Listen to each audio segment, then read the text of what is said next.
Herkese merhaba, ben Burak. Bugün Sevgililer Günü dioramasıyla karşınızdayım. Lafı hiç uzatmadan bu dioramayı nasıl yaptığımı sizlerle paylaşayım. Kabaca elementlerin yerleşimini yaptıktan sonra modeli detaylandırmaya başlıyorum. Öncelikle platformun parçalı yapısını düzeltip pürüzlerinden arındırıyorum. Bu parça sokak lambasının üzerinde duracağı kaide. Hemen Subdivision Surface Modifier'ı ekleyerek modelin sert yapısını kırıyorum.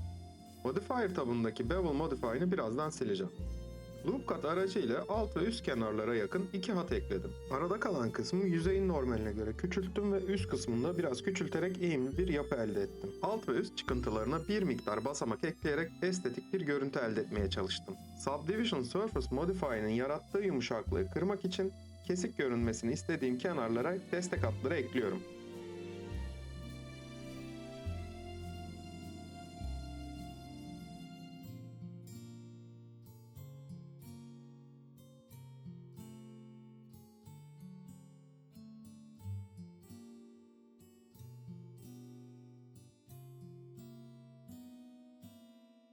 Şimdi sırada sokak lambasının alt gövdesi var. Bu kısımlarda genelde internetten bulduğum referans görselleri kullanıyorum. Amaç da aslında dümdüz boru yapmaktansa üzerine çeşitli motifler ekleyerek tasarımı zenginleştirmek. Loop Cut aracını kullanarak ekstra hatlar ekliyorum ve bu hatların ölçeklerini değiştirerek çeşitli boğumlar elde ediyorum. Tabii bu boğumların tek düze görünmemesi için boyutlarını, yüzey eğimlerini farklı olmasına dikkat ediyorum.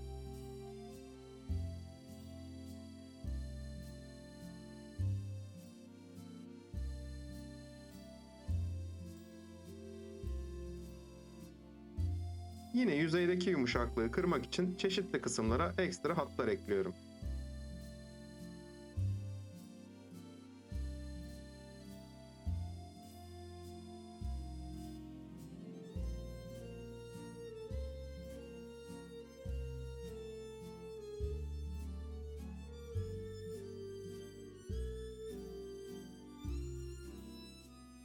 Lambanın kalanını yapmadan önce armatür kısmını tasarlamak istedim.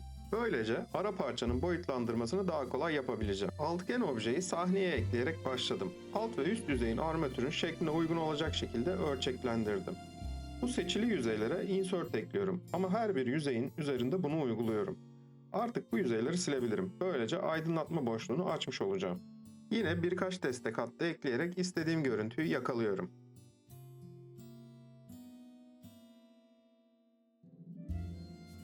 Armatür kısmına geri döneceğim. Ama şimdilik ona ara verip ara bağlantı parçasını modellemeye geçiyorum. Yine bir silindir ile başlıyorum. Lambanın gövdesindeki akışı sürdürecek bir tasarım hedefliyorum. Tabii bu gövdenin içerisinden kablo geçireceğim için boyutlandırmayı yaparken dikkatli olmak zorundayım.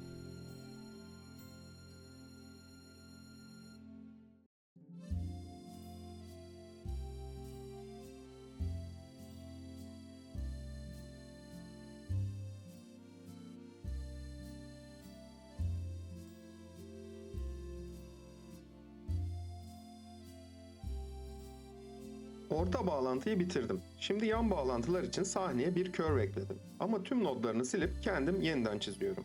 Curve objesinin güzel yanı bu eğriyi takip edebilen profili sizin belirlediğiniz 3 boyutlu bir objeyi kolayca oluşturabiliyorsunuz. Eğriyi istediğim kıvama getirdikten sonra curve objesini mesh objesine dönüştüreceğim ve lambanın kalanında yaptığım gibi bu parçaların da bazı kısımlarına boğumlar ekleyeceğim.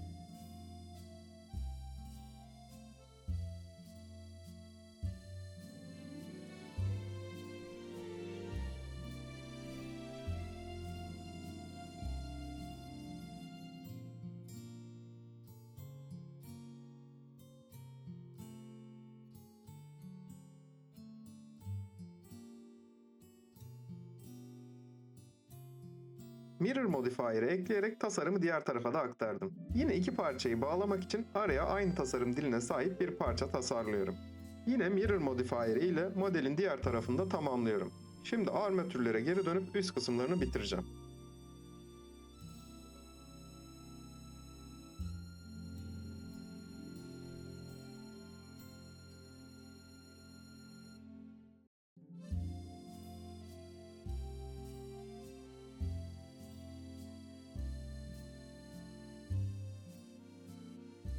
Burada lambanın çok yüksek olduğunu fark edip boyunu biraz kısaltıyorum.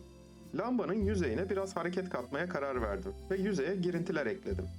Lambanın tasarımı tamamlandı. Artık banka geçebilirim. Öncelikle bankın yan profili üzerinde çalışıyorum. Sırt, oturak ve ön ayak profilini çıkartıyorum.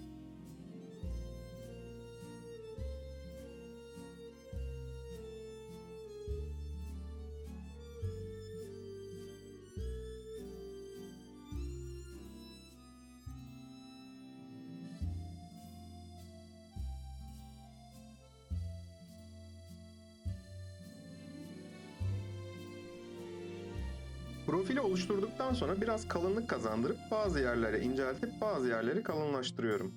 Aynı süreci arka ayaklar ve kol dayaması için de yapacağım. Şimdi sizleri bu hızlandırılmış tasarım süreciyle bir süre baş başa bırakacağım.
Ve bankı da tamamladım.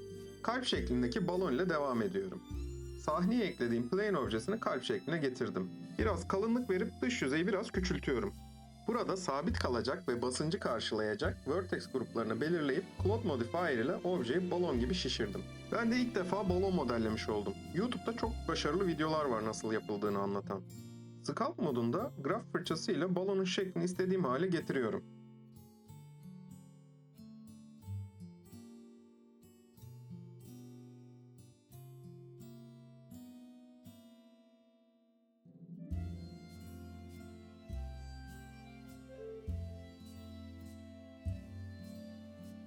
Şimdi hızlıca bir hediye paketi modelleyeceğim.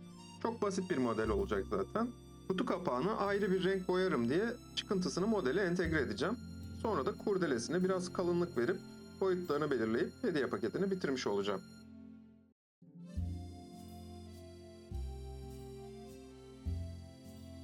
Sahnenin son elemanı şemsiyeyi modellemek için sahneye yine bir silindir ekliyorum. Her iki kenarından birini seçmek için önce tüm kenarları seçip Select menüsü altındaki Checker the Select seçeneğini seçiyorum. Seçili kenarları önce ölçeklendirip birkaç destek hattı ile şemsiye profilini oluşturuyorum. Küçük birkaç detay ekledikten sonra da modelim artık bitmiş olacak.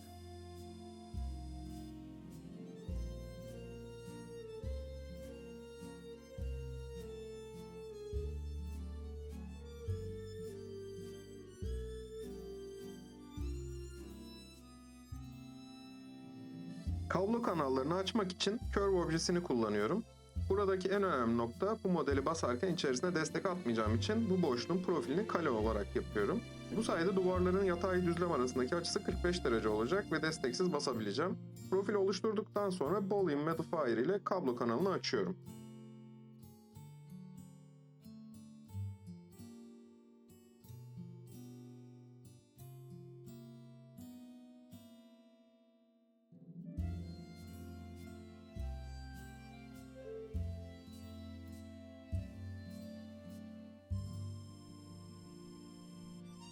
Modeli oluşturan parçaların hepsini siyah astar ile boyuyorum. Sonrasında beyaz boya ile gölgelendirmesini yapacağım.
Astar sonrası parçaları bir araya getirdim. Zor da olsa kablo kanallarını kullanarak maskeleme bandı ile parçaları birbirine tutturdum.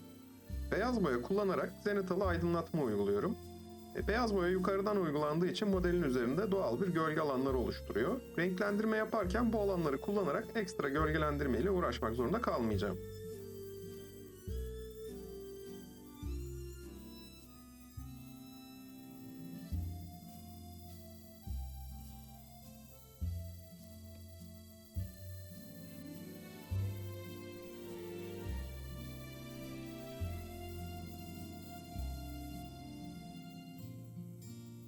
Artık renklendirmeye geçebilirim. Biraz şeffaflaştırıcı eklediğim yeşil rengi bankın oturak kısımlarına uyguluyorum.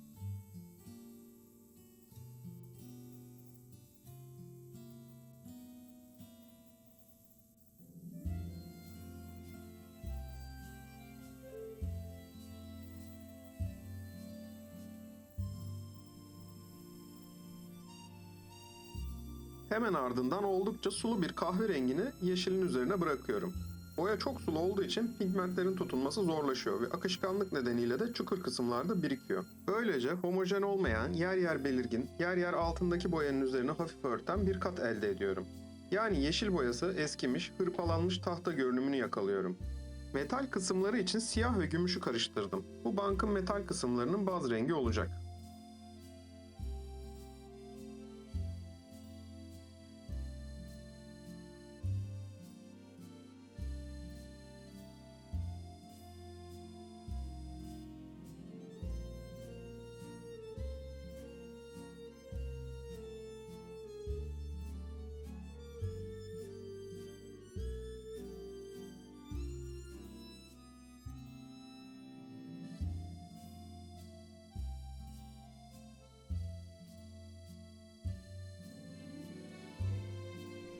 Bu baz renge daha çok gümüş ekleyip rengi açıyorum.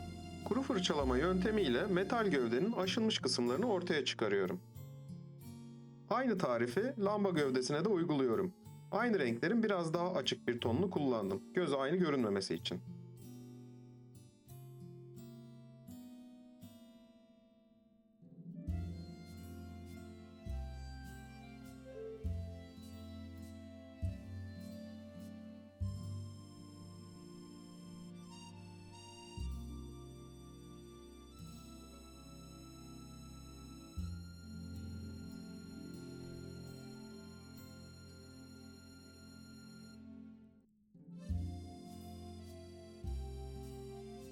Lambanın kaidesinde güzel bir gölgelendirme yakaladım. Bunu kullanmak için yine oldukça sulandırdığım ve şeffaflaştırdığım gri rengi birkaç kat olacak şekilde uyguluyorum.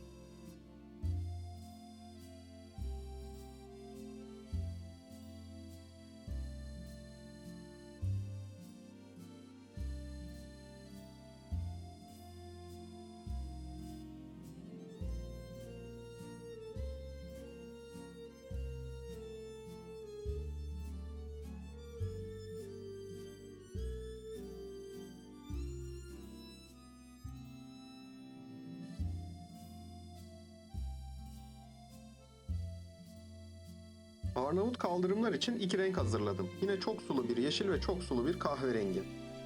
Tamamen rastgele iki rengi modelin üzerinde birleştiriyorum. Bu taşların arasında toprak ve çimeni oluşturacaklar. Kuruduktan sonra yine kuru fırçalama yöntemiyle taşların griliğini geri getireceğim.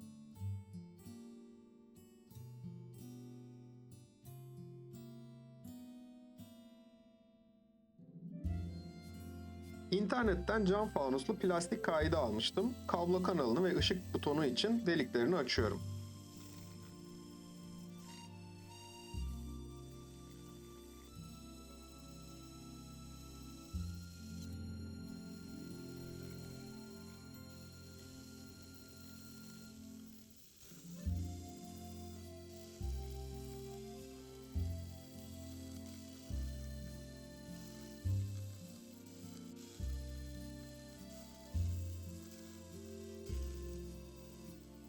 Benim için zor kısımlar başlıyor. Kablo kanallarını çok sınırda yapmışım. O yüzden kabloları geçirirken bayağı zorlandım. Videoda bir çırpıda geçen kablolar benim birkaç saatlik mücadelemdi.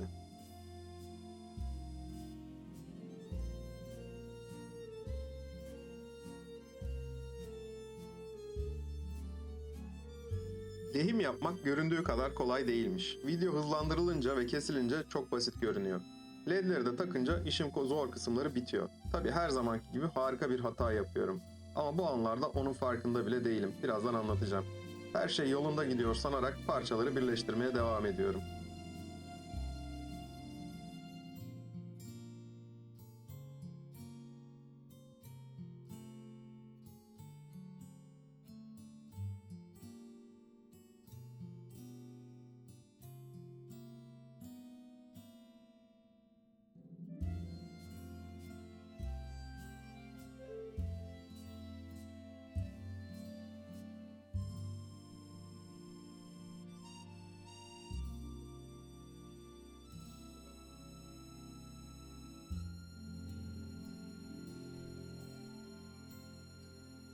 Ben her şeyi bir araya getirirken belki eksik parçayı fark etmişsinizdir. Armatürlerin camını yapmayı atladım. Burada planım armatürleri yapıştırmadan önce kırtasiyeden aldığım buzlu asetat kağıdının uygun ölçüde parçalar ile cam görüntüsünü oluşturmaktı. Kolayca ölçü alıp hızlıca yapıştırabilecekken ben son ana kadar fark etmeyip kendime bölüm sonu canavarı yaratıyorum. O kısımları kan, ter, gözyaşı ile geçtiği için kayda almadım ve her şey çok kolaymış gibi videoya devam ediyorum. En son vernik ile boyayı koruma altına aldıktan sonra final çekimlerine geçebiliriz.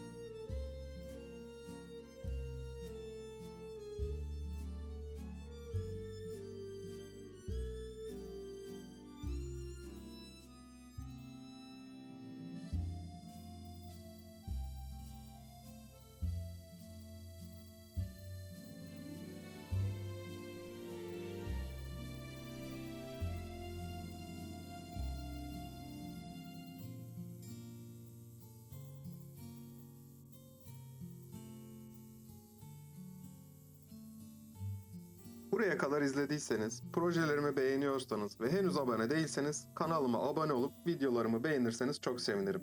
Bir sonraki projede görüşmek üzere, hoşça kalın.